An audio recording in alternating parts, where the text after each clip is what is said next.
One of the things I learned time and time again that in audio seemingly small tweaks and seemingly simple tweaks can make a huge difference to the sound. And today I found a very interesting tweak that can actually change the sound of your mix. So let's get started.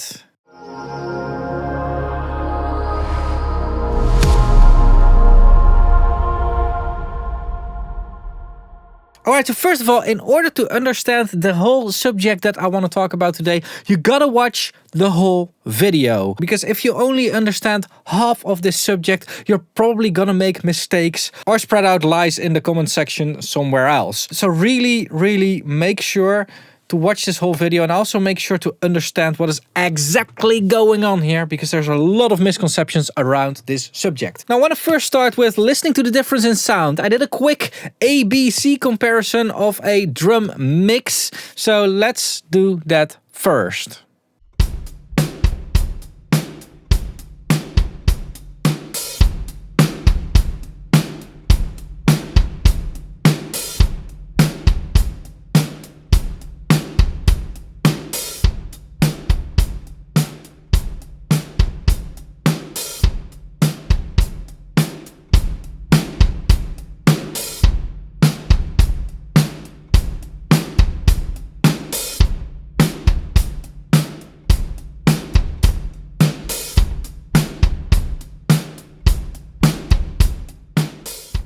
Alright, what do you all think? This is a good moment to actually pause the video and leave a comment down below with what you think of the different versions, what you feel, what the difference is.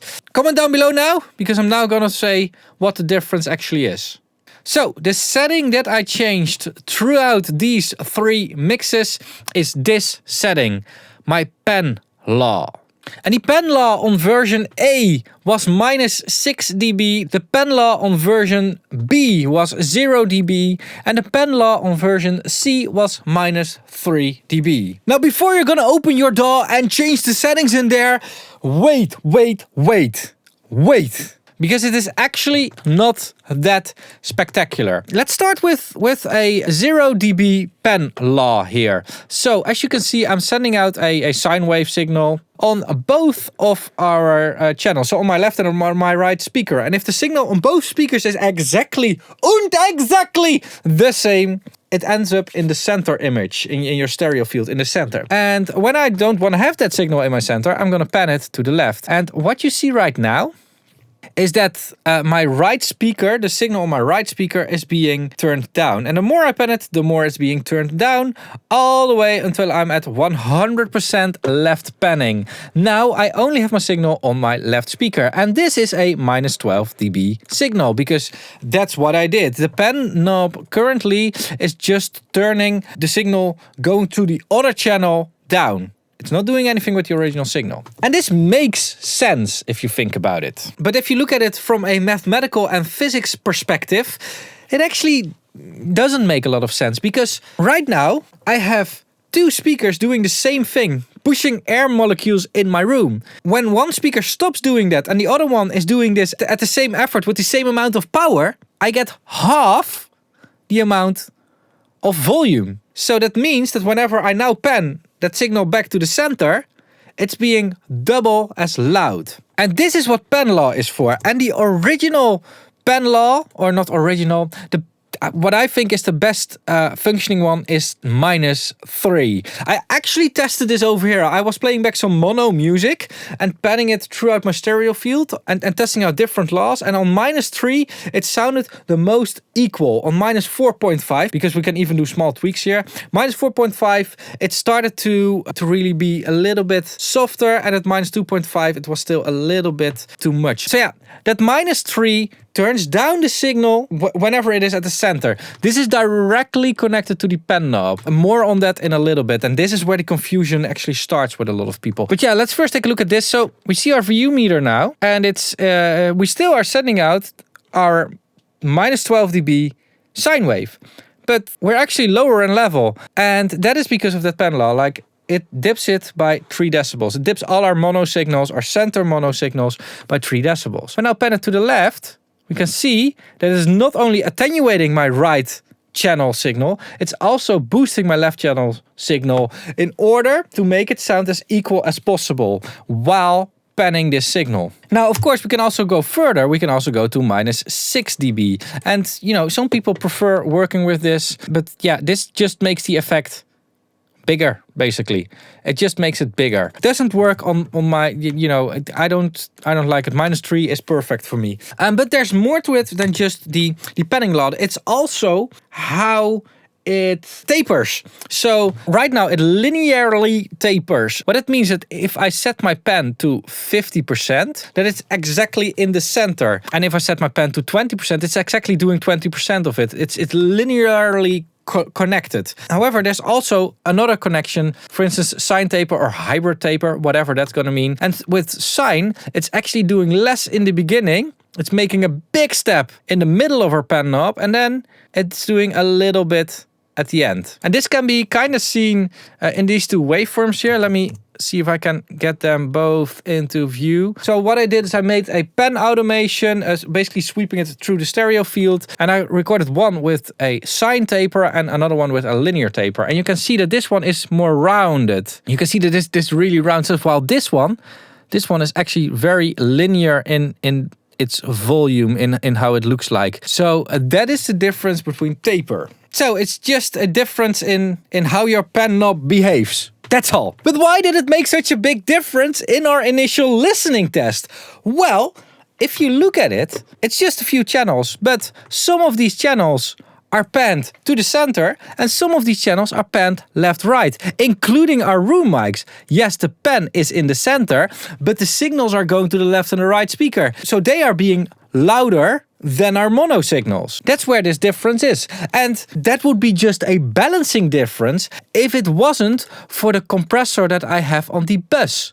Because, and this is, you know, a pretty usual workflow, I have a compressor here that gets more or less kick and snare depending on the pen law. So the compressor on here gets a different mix and will respond different to that different mix, of course, because the mix is different. So in a minus 6 dB pen law, we get less kick and snare into our compression and more, side signals like the overheads and the rooms. So the compressor is going to act different as well. And this, adds up throughout the project. It's a very simple tweak that adds up throughout the project. Now again, don't go into your DAW and change your pen law expecting to have a more punchier track or whatever, because that's not how it works. This is why you should watch this video until the end. No. There are a few things that you gotta understand here. Some nice tea to calm myself down. So first of all, if you are mixing in a certain pen law, it doesn't matter. As long as the pen law stays the same throughout your mixing session, it shouldn't matter, because if you have your kick in the center and it's not loud enough or it is too loud, you will just adjust the volume, because that's how mixers work. Like we mix also with faders, not just with our panning knobs. So it shouldn't matter. Now, from a workflow or comfort perspective, it might matter to have your pen law set at a setting that you prefer, at a setting that makes it equal. Or for some mixers, they actually like it when they pan something to the center, that it's a bit louder or a bit lower in volume. This is a personal preference, but it's not gonna make the mixing easier.